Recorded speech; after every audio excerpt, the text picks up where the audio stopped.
कुछ हफ्तों के अंतराल के बाद एक बार फिर से आपसे मुखातिब होने का मौका मिला है और हम वहीं से शुरुआत करना चाहते हैं जहां मैंने पिछली बार आपसे बात की थी। निर्गमन की पुस्तक और उसके 4थे अध्याय के पहली दूसरी आयत में जब मूसा सब बहाने बना चुका तो परमेश्वर यहोवा ने उससे पूछा कि तेरे हाथ में वो क्या है, और उसने बड़ा सिंपल सा साधारण सा जवाब दिया कि मेरे हाथ में लाठी है। लेकिन यहोवा परमेश्वर उससे कहीं ज्यादा बात करना चाह रहे थे उस हाथ के बारे में। वो हाथ में सिर्फ लाठी नहीं, वो अधिकार था। मनुष्य को बनाने के बाद परमेश्वर ने उनको आशीष दी, फूलो फलो सारी पृथ्वी में भर जाओ, और वश में रखने की, अधिकार में रखने की आशीष दी। हाथ में अधिकार होता है, हाथ में हमारी चंगाई होती, सब पर हमने बात की थी। हाथ में हमारी स्तुति और प्रशंसा है। तेरे हाथ में वो क्या है? और आज मेरे साथ थोड़ी देर रहिएगा। मैं एक ऐसा विषय, मैं प्रभु का धन्यवाद करता हूं कि इस विषय को प्रभु ने मुझको रिवील किया, क्योंकि मुझे पूरी उम्मीद है कि आपने शायद ही कभी इस विषय पर किसी से सुना होगा, कोई व्याख्यान सुना होगा, कोई स्टडी सुनी होगी। बचपन से हम मूसा की कहानी पढ़ते आए हैं, सुनते आए हैं, उस पर प्रचार भी हमने सुना है। लेकिन आज एक ऐसी घटना मूसा के जीवन से जुड़ी हुई जिस पर बहुत ज्यादा चर्चा नहीं होती, और मैं चाहता हूं कि आप खुश होइए कि प्रभु ने आपको इस चर्च से, इस मंडली से, इस दिए से के प्रकाश में रखा है, जहां आपको ठोकर लगने से यह प्रकाश बचा सकता है। खुदा का कलाम जहां पर दिया जाता है। हम घिसी पिटी बात नहीं करते, हम सिद्धता की ओर बढ़ने की बात करते हैं। पिछली बातों को छोड़ करके हम आगे की ओर।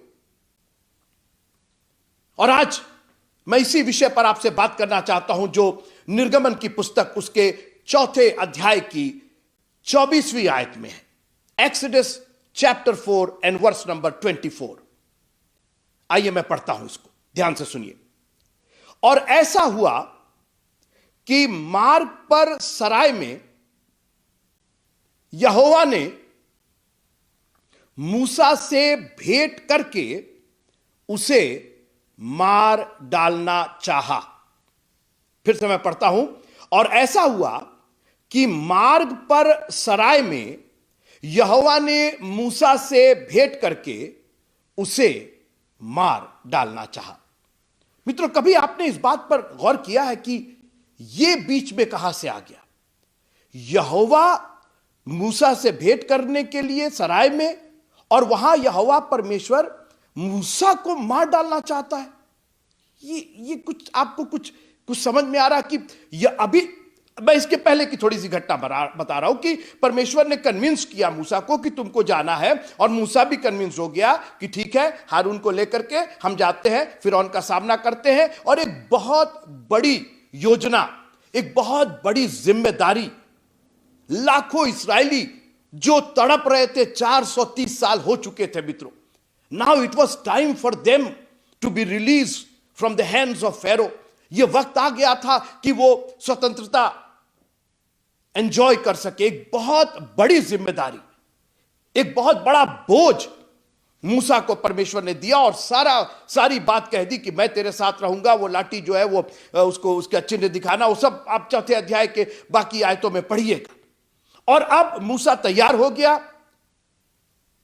अपने ससुर यित्रो की भेड़ बकरियों को चराना उसने छोड़ा। उसने कहा अब तो मेरे को एक जिम्मेदारी मिल गई है।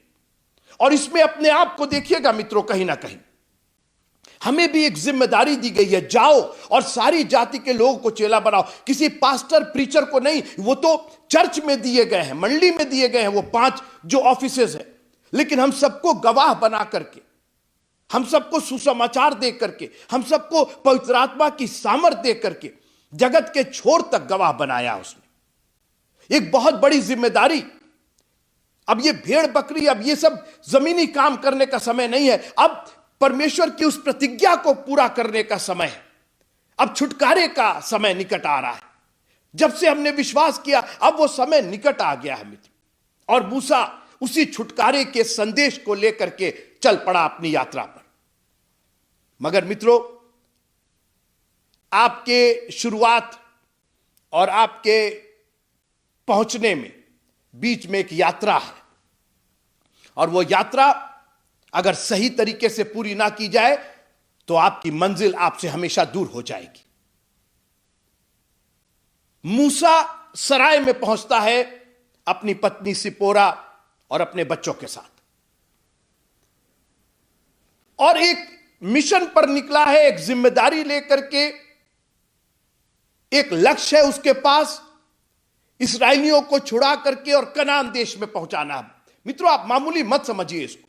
यह मिनिस्ट्री एक इतनी विशाल मिनिस्ट्री थी कि हजारों साल हो गए और आज तक हम उस मिनिस्ट्री की चर्चा कर रहे हैं, उससे ब्लेस हो रहे हैं। और खुदा ने हमारे और आपके कांधों पर भी बहुत बड़ी जिम्मेदारी रखा है। आप सिर्फ मूसा मूसा मत सोचिए, आप अपना नाम वहां पर रखिए कि खुदा आपने मेरे को वो जिम्मेदारी दी है। मगर अभी जो हम यात्रा में हैं, क्या उस यात्रा को हम उसी तरीके से निभा रहे हैं, उसी तरीके से पूरा कर रहे हैं कि हम अपनी मंजिल पर पहुंचे? कई लोग यात्रा में निकलते तो है मगर मंजिल पर कभी पहुंच ही नहीं पाते। आपने सुना होगा, पेपर में निकलता है कि वो चले तो अपने जहां से उनको चलना था, अपने घर से, द्वार से, या जहां से भी उनको चलना था, मगर कभी वो मंजिल तक नहीं पहुंच पाए।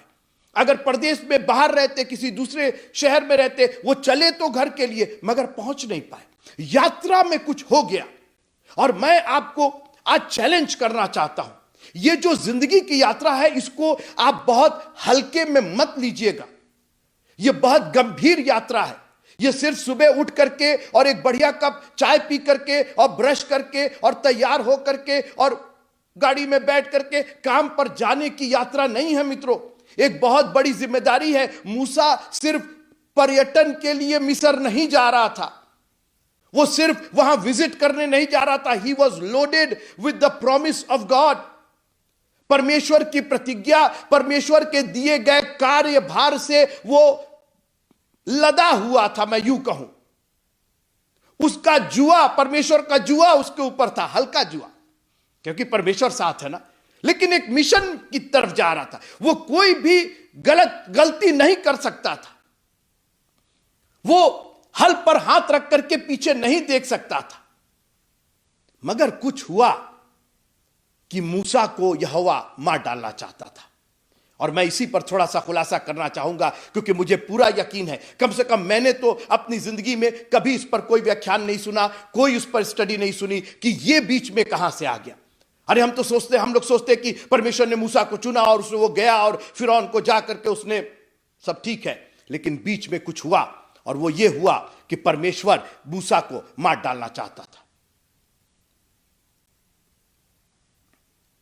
देखिए, मूसा, निर्गमन की पुस्तक उसके दूसरे अध्याय में, लेवी के घराने एक पुरुष ने, लेवी के घराने वंश की एक स्त्री को ब्याह लिया। मूसा पैदा हुआ।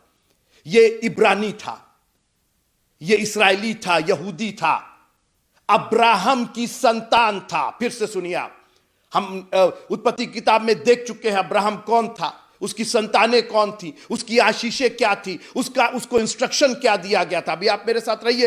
ये इतना सुंदर सब्जेक्ट है मित्रों, और इतना गंभीर है, हमारी और आपकी जिंदगियों से ये पूरा तालमेल करता है।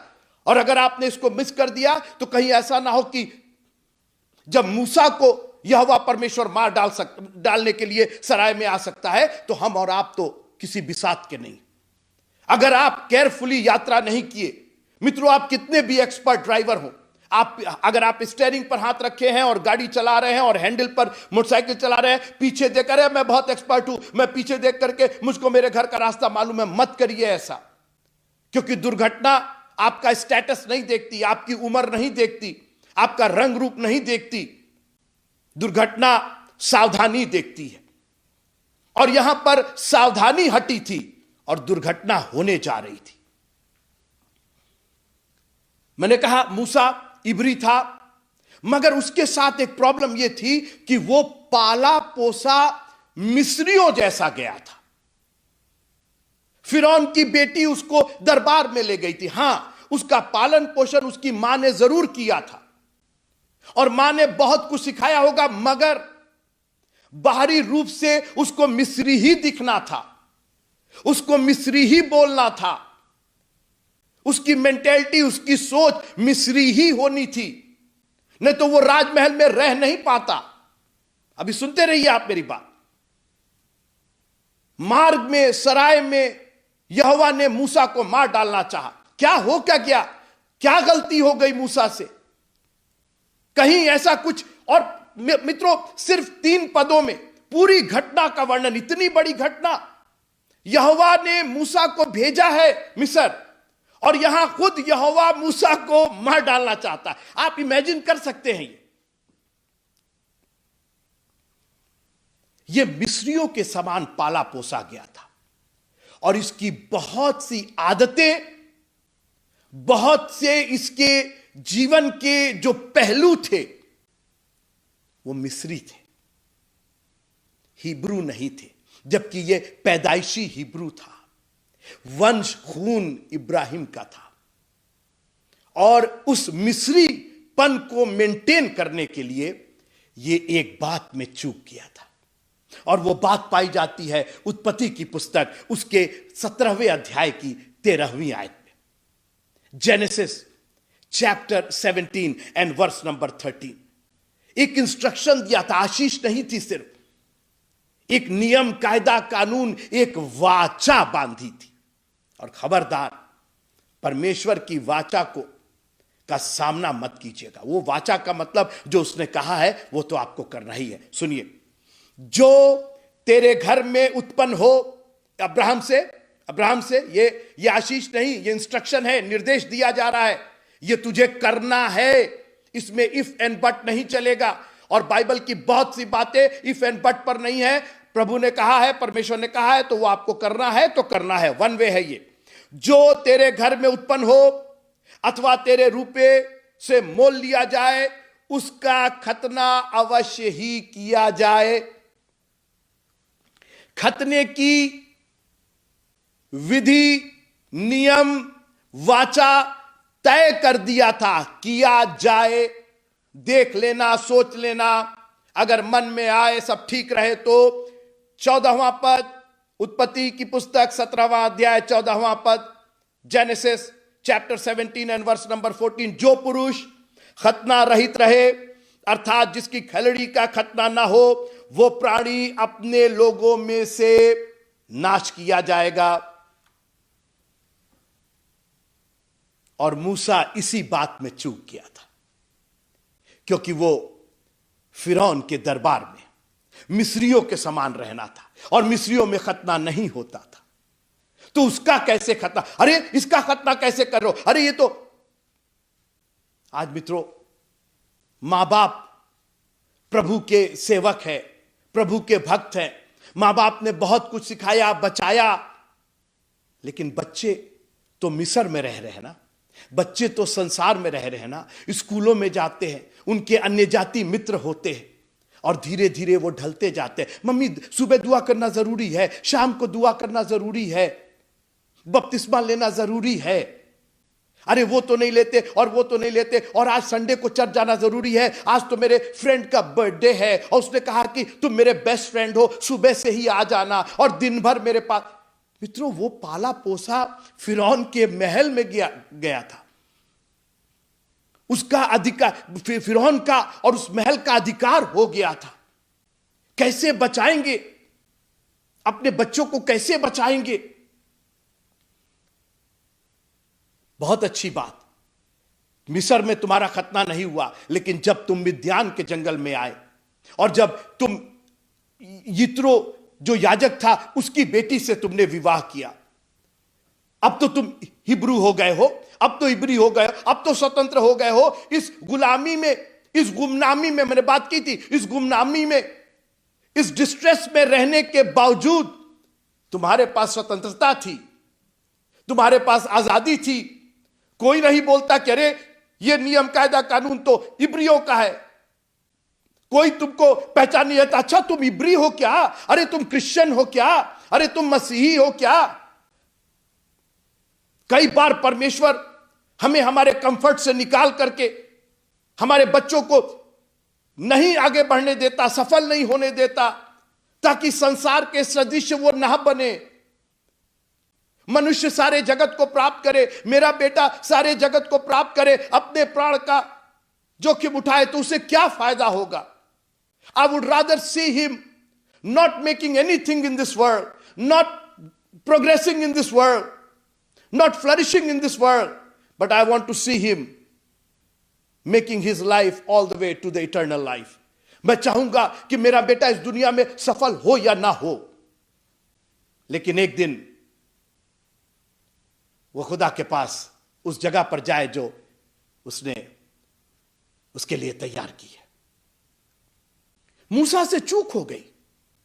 मूसा बाकी चीज में इतना व्यस्त रहा, उसने कहा इसकी जरूरत क्या है। सुनते रहिएगा, मेरे बहुत गंभीर विषय के बाद बात कर रहा हूं और बिल्कुल आज की मैं बात कर रहा हूं। हुई बात कब? हजारों साल पहले, मगर ये तो आज की रोटी है ना, ताजी रोटी है मित्रों। ये खुदा का कलाम जिंदा कलाम है। ये एंशियंट और ये प्राचीन और ओल्ड टेस्टमेंट का कलाम नहीं है, ये आज का मेरा। और जब मैंने पढ़ा और जब परमेश्वर ने इसको रिवील किया मुझको, मैं कितनी बुक्स में खोजता रहा, मैं किताबें खोजता रहा, कमेंट्रीज खोजता रहा, लोगों से मैं पूछा, किसी ने मुझको इस बात का जवाब नहीं दिया। और मैंने दुआ की और खुदा से मांगा कि मुझे अपने लोगों तक ये राज पहुंचाना है। ये क्या रहस्य है, ये आज 2020 में इस रहस्य को उद्घाटित कीजिए। और परमेश्वर ने मुझको वापस मूसा के फिरौन के दरबार में पाले पोसे जाने तक पहुंचाया और कहा कि चूंकि वो मिस्री के रूप में फिरौन के दरबार में उसका अधिकार था, क्योंकि खाना पीना आता था, उसका पोशाक वहीं से आता था, उसकी इज्जत आबरू वहीं से थी। अरे पापा, क्यों कन्वेंशन में ले जा रहे हैं, क्यों गाना गाने के लिए बोल रहे हैं, क्यों चर्च में बजाने के लिए बोल रहे हैं, दुनिया में जाने दीजिए ना। दुनिया में जो इज्जत मिलेगी वो चर्च में कहां मिलेगी? कहीं ऐसा ना हो कि मार्ग में, सराय में यहोवा मूसा को मार डालना चाहता था। कहीं ऐसा ना हो कि हम अभी यात्रा में हैं मित्रों, we have not reach to the destination, अभी हम अपने लक्ष्य तक नहीं पहुंचे हैं, हमारा निशाना दूर है।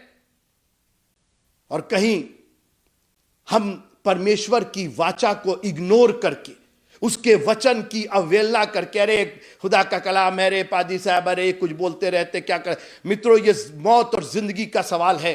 और इस पैंडेमिक में, इस महामारी ने तो मौत और जिंदगी के फासले को ही खत्म करके रख दिया है। कौन कब चला जाए, कौन कब वेंटिलेटर पर चला जाए, किसी को मालूम नहीं। जो मेन लाइन डॉक्टर्स थे, जिन्होंने बहुतों का इलाज किया, वो खुद अपने इलाज के लिए एक एक सांस के लिए तरसने लगे। मित्रों, परमेश्वर के कलाम को, उसके हुक्मों को इतना हल्का मत जानिएगा। और जब परमेश्वर ठान ले, ये तो उसका अनुग्रह है मित्रों, कि उसने सिर्फ मार डालना चाहा, मार नहीं डाला। आपको एक मौका दिया, मूसा को एक मौका दिया, एक गलती किया है तुमने, कहीं भूल रहे हो तुम। बहुत हम लोग को भूलने की बीमारी है। खुदा की जो दया है, अरे वो तो 3 साल पहले ना उसने आशीष दी थी, तो उसके लिए अब क्यों हम धन्यवाद। हम भूल गए कि आज भी उसने हमको आशीष दी है। सुबह जब हम उठे तो पॉजिटिव नहीं थे हम, हमारे फेफड़ों में सांसें चल रही थी, ब्लॉकेज नहीं था, कहीं मुंह पर वेंटिलेटर नहीं लगा था। हम मार्ग में हैं मित्रों, और परमेश्वर एक एक बात का लेखा जोखा रखता है। उसने जो हुक्म, कायदे, कानून दिए हैं। मैं एक बात कह करके खत्म करना चाहता हूं। इब्रानियों की पुस्तक और उसका 12वां अध्याय, पहली आयत, Hebrew chapter 12 and verse number 1। इस कारण जबकि गवाहों का ऐसा बड़ा बादल, पहले मैं यहां एक्सप्लेन कर दूं आपको, गवाह किसे कहते हैं? गवाह उसे कहते हैं जो आंखों देखी घटना का वैसे ही वर्णन करता है जैसे वो घटना हुई। वो घटना अच्छी हुई, बुरी हुई, इसका मतलब नहीं, उसमें कुछ मिलाइए मत।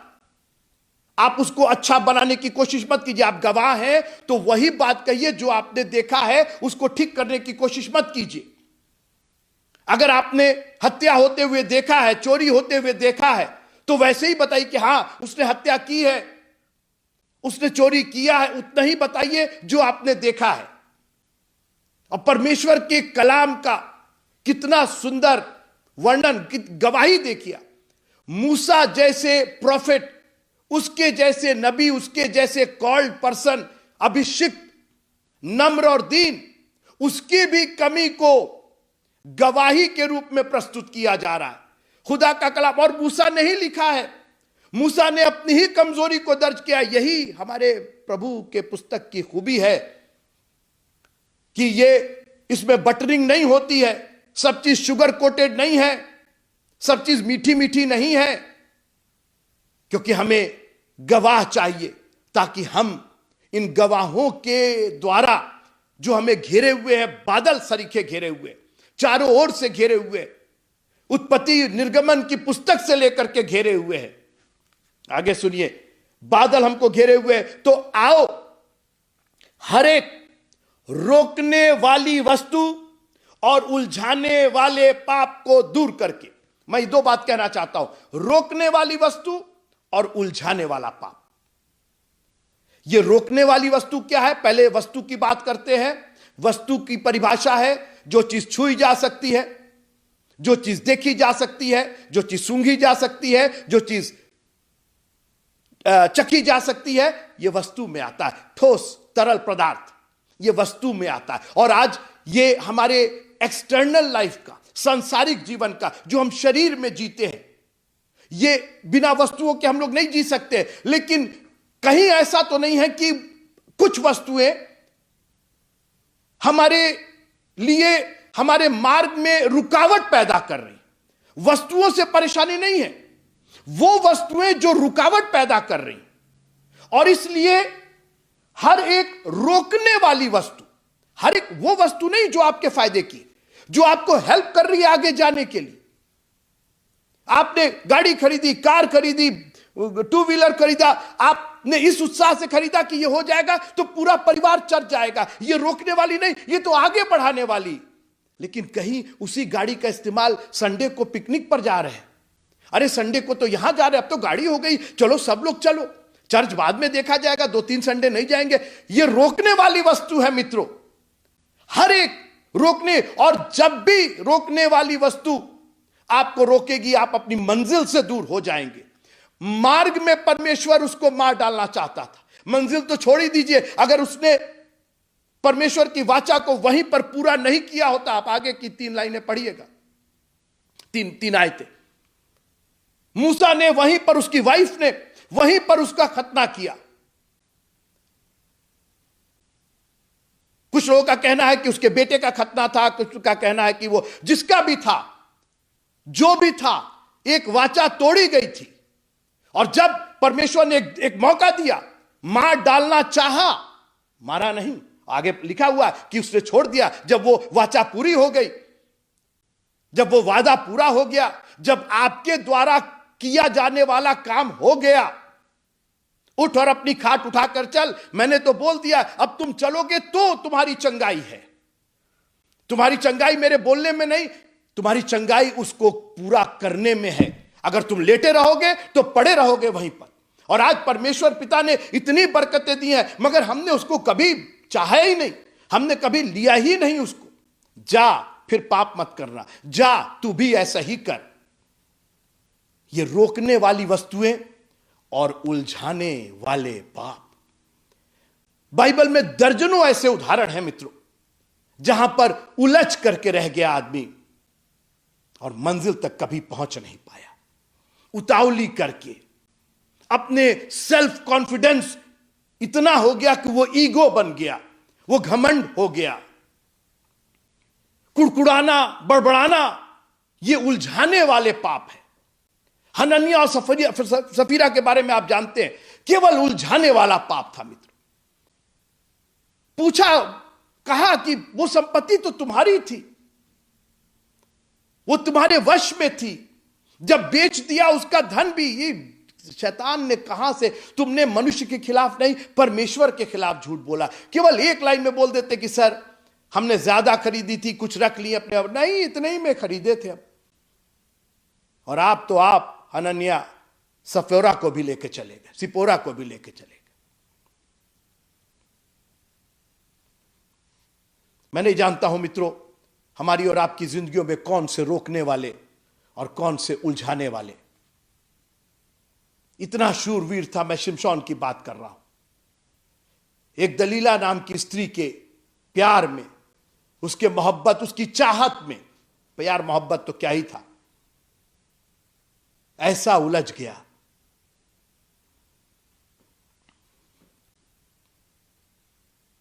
मित्रों, परमेश्वर का कलाम बहुत गंभीर है। उसने मूसा तक को नहीं छोड़ा जब मूसा ने उस वाचा को पूरा नहीं किया जो हुक्म दिया गया था, जो तेरे घर में उत्पन्न हो। आगे छोड़ दीजिए, जो रुपए से मोल लिया गया वो तो दास की बात हो, तो गुलाम का, जो तेरे घर में उत्पन्न हो। किससे बात हो रही है? इब्राहिम से बात हो रही है। कौन है उसके घर का? इसहाक है उसके घर का। और कौन है उसके घर का? याकूब है उसके घर का। और कौन है उसके घर का? लेवी है उसके घर का। याकूब का बेटा है लेवी। और मूसा कौन है? लेवी के घर आने का। तेरे घर में जो उत्पन्न हो, वो केवल उसी समय की बात नहीं थी, वंशज की बात थी। और जो खतरा रहित रहेगा वो नाश किया जाएगा, मार डाला जाएगा, ताकि जो कोई उस पर विश्वास करे वो नाश ना हो परंतु अनंत जीव पाए। ये वाचा है मित्रों, आपको विश्वास की वाचा उसने दिया है। अगर वो विश्वास सिर्फ क्रिश्चियन कहलाने वाला विश्वास नहीं, मसीही कहलाने वाला विश्वास नहीं, उस पर चलने वाला भी, केवल मुंह से बोलने वाला नहीं। जबकि गवाहों का ऐसा बड़ा बादल हमें घेरे हुए, और कई बार मसीही लोग, हम बहुत बड़े पाप तो नहीं करते हैं, लेकिन कुछ वस्तुएं रुकावट डाल देती है। हमारे बच्चे रुकावट डाल देते हैं, हमारी बीवी रुकावट डाल देती है, हमारे हस्बैंड रुकावट डाल देते हैं, हमारी सास ससुर, हमारे रिश्तेदार, खानदान, हमारा घर, हमारा परिवार, ये सांसारिक चीजें उस मंजिल तक जाने के लिए रुकावट पैदा कर देती है। परमेश्वर के प्रति विश्वास में कमजोरी आ जाती है, खटास आ जाती है। उस प्यार में, नहीं हमको चर्च नहीं जाना, हमको दशवांश नहीं देना, हमको ये नहीं करना, बहुत सारी चीजें हमको रोक देती है। मित्रों, ये हमारी और आपकी जिम्मेदारी है। खबरदार, कोई वस्तु मेरी राह में रोड़ा नहीं अटकाएगी, मुझे नहीं रोकेगी। जिस दौड़ में हमें दौड़ना है, एक दौड़ में हम लोग मित्रों एक यात्रा में है। या तो आप निर्बुद्धियों की नहीं बुद्धिमानों के समान चलिए, और या ऐसे दौड़िए कि जीतिए। दौड़ते सब हैं मगर एक ही इनाम ले जाता है। खुदावंद मुझ पर रहम करना कि मैं तमाम रोकने वाली चीज और उलझाने वाले पाप। मित्रों, जब ओलंपिक शुरू हुआ, जो ओलंपिक का जो बड़ा गेम होता है, वो रोम में, एथेंस में शुरू हुआ बहुत साल पहले। और उसमें जो रेस थी वो बड़ी इंपॉर्टेंट होती थी, उसको बहुत ही महत्व दिया जाता था। मगर उस रेस के कुछ नियम कायदे कानून थे। एक तो रेस केवल पुरुषों की, मेल की होती थी, स्त्रियां उसमें भाग नहीं ले सकती थी। और उसकी वजह ना तो दर्शक के रूप में और ना खिलाड़ी के रूप में। और उसकी वजह यह थी कि जितने धावक दौड़ते थे वो बिना वस्त्र के दौड़ते थे, वस्त्रहीन दौड़ते थे, ताकि कोई भी चीज उनको उलझाने ना पाए। सुन रहे हैं आप? उसी को पौलुस कोट करता है कि जिस दौड़ में हमें दौड़ना है, ये उलझाने वाले पाप, छोटे छोटे पाप हमें हमारी मंजिल से दूर कर देते हैं। सोचिए, मूसा का वो पाप, उसको हमेशा के लिए, वो कितनी बड़ी जिम्मेदारी। हजारों लाखों लोग वहां पर चीख पुकार मचाए हुए थे, रोज दोहाई दे रहे थे परमेश्वर की, छुटकारा चाहिए, छुटकारा चाहिए। और इसको जिम्मेदारी दी गई थी। आप लीडर होकर के आप ही उसको, उस नियम कायदे कानून को नहीं मान रहे, आप ही तोड़े जा रहे हैं उस वाचा को, आप ही ने धारण नहीं किया उस वाचा को। आप क्या लीडरशिप करेंगे? और आज बहुत से लोग लीडर बने हुए हैं और बनना चाहते हैं। जिसको भी थोड़ा सा बोलना आ गया, जिसको भी थोड़ा सा प्रकाश मिल गया, जी मूसा कॉल किया गया था, उसकी बुलाहट, अरे मेरी बुलाहट है, बहुत अच्छी बात। लेकिन उस बुलाहट के साथ साथ कहीं कोई रोकने वाली वस्तु और उलझाने वाला पाप आपको आपकी मंजिल से, आपकी जिम्मेदारी से हमेशा के लिए खारिज ना कर दे। एक कहानी बता के खत्म करना चाहता हूं। यह बच्चा स्कूल में बहुत अच्छा धावक था, बड़ा नाम था उसका स्कूल में। एनुअल फंक्शन था और उसमें 100 मीटर की रेस थी, बड़ी प्रेस्टिजियस ये रेस थी। और सब लोग आंख लगा करके देख रहे थे कि कैसे ये रेस जीती जाएगी और कौन जीतेगा। ये बच्चा बहुत दिनों से प्रैक्टिस कर रहा था। इसके पिता ने एक बहुत ही शानदार और एक बहुत ही महंगी जूती, एक शूज, स्प्रिंटर जो शूज होती है, जो दौड़ने की जो शूज होती है, वो ला करके इसको दिया। कुछ दिन के बाद वो इतना प्रैक्टिस करता रहा कि उसका फीता टूट गया, उस शूज का, उस जूती का। उसने अपने पिता से कहा कि पापा, मेरे को कल परसों जाना है उसमें रेस में भाग लेने के लिए, और मेरा फीता टूट गया है। पापा ने कहा कोई बात नहीं, ऑफिस से लौटते वक्त मैं फीता लेते आऊंगा। और पिता फीता लेकर के आए। बोले बहुत महंगा तो नहीं है, लेकिन चूंकि तुमको सिर्फ एक ही बार इसको पहन करके दौड़ना, कम से कम ये रेस तो तुम्हारी निकल जाए, तुम जीत जाओ। और उसने उस जूते को, उस फीते को जूते में डाल लिया। जिस दिन रेस थी, जिस दिन कंपटीशन था, उस दिन जब वो तैयार होकर के बहुत ही एक्साइटेड, और उसने बहुत मेहनत की थी, और यह तय था कि इस बार का खिताब वही ले जाएगा, क्योंकि उसने टाइमिंग मेंटेन कर ली थी। जो उसका प्रतिद्वंदी धावक था, उसने पता लगाया कि वो कितने सेकंड में दौड़ेगा, तो उससे बेहतर इसने अपना मिनट और समय बनाया था। और सुबह सुबह वो तैयार हुआ, एक्साइटेड था, आज तो मैं पदक जीत करके लेकर के आऊंगा, रेस जीत करके लेकर के आऊंगा। जब जाने लगा तो उसकी मां ने एकाएक नोटिस किया कि उसके जूते का वो फीता ढीला है, खुला नहीं है, ढीला है। बेटा, वो बस की तरफ जा रहा था, मम्मी ने चिल्ला कहा, बेटा तुम्हारे जूते का फीता ढीला है। अरे मम्मी, ढीला ही ना है, खुला नहीं ना है। आप तो हर बात पूछ रहे, तो क्या टोकिए मत ना। आज हमारे बच्चों को टोका टोकी से बड़ी प्रॉब्लम है। उनको मालूम नहीं है कि वो टोका टोकी अगर वो सुन ले तो अपनी मंजिल पा जाएंगे। और ये बच्चा बार बार कहता रहा, मम्मी आप परेशान मत होइए, आप छोटी छोटी बात के लिए, अरे एक तो आज ही भर का तो है, वो तो फीता पापा वैसे भी सस्ता वाला लेके आए थे, ढीला ही ना है, अच्छा हम कस लेंगे, हम बांध लेंगे। और भूलने की बीमारी तो हम सबकी है मित्रों। रेस में पहुंच गए, खड़े हो गए, और वो फीता ढीला ढीला और भी ढीला होता गया। कोई ध्यान नहीं दिया गया, फीता बंधा था मगर ढीला था। हर एक रोकने वाली वस्तु मित्रों, हर एक उलझाने वाले पाप को दूर करके, कहीं ऐसा ना हो कि हमको रेस से ही बाहर कर दे। इतनी हम लोगों ने मेहनत किया, हम लोग इतना चर्च आए, इतनी दुआ, इतनी प्रार्थना, कहीं ऐसा ना हो कि आखिर हमारा मंजिल से दूर हो जाए। और रेस शुरू हुई, बहुत अच्छा स्टार्ट था इसका, सबसे बेहतर कर रहा था। फिनिश लाइन बस आ ही गई थी मित्रों। 100 मीटर की रेस होती कितनी है, बस वो पहुंचने ही वाला था, मगर फीता तो अब ढीला नहीं, खुल चुका था। और उसी फीते ने उसको ऐसा उलझाया कि 2 कदम की दूरी के पहले, उस फिनिश लाइन के पहले, वो बच्चा वहीं पर उसी ट्रैक में गिर करके लहूलुहान हो गया। और उसका प्रतिद्वंदी सेकंड में आगे निकल गया। वो बहुत अच्छा दौड़ने वाला नहीं था उसका प्रतिद्वंदी, उसकी टाइमिंग कमजोर थी, मगर आपकी टाइमिंग, इस बच्चे की टाइमिंग बिल्कुल ठीक थी। क्या हुआ क्या? ये तो इतने साल से विजयी भी हो रहा था, ये तो हमेशा मेडल ले जाता था, शील्ड ले जाता था, इतना अच्छा, हुआ क्या? अरे हुआ क्या, जूते का फीता। क्या जूते का फीता? अरे वो तो 20-25 रुपए का मिलता है, उसमें इतना उसके, हाँ जी, उसी ने उसको उस मंजिल से, उस पदक से, उस शोहरत से, उस इज्जत से हमेशा के लिए दूर कर दिया। क्या जब वो वापस आएगा तो उस विश्वास को पाएगा?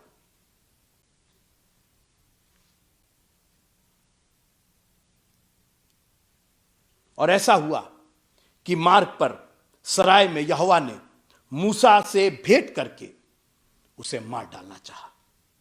प्रभु का धन्यवाद कीजिए कि आज न्याय के दिन में हम नहीं रहते हैं।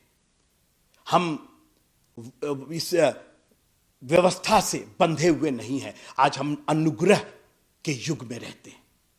और मुझको लगता है परमेश्वर ने यहां पर भी एक स्पेशल अनुग्रह मूसा को दिया। मार डालना चाहा, मारा नहीं।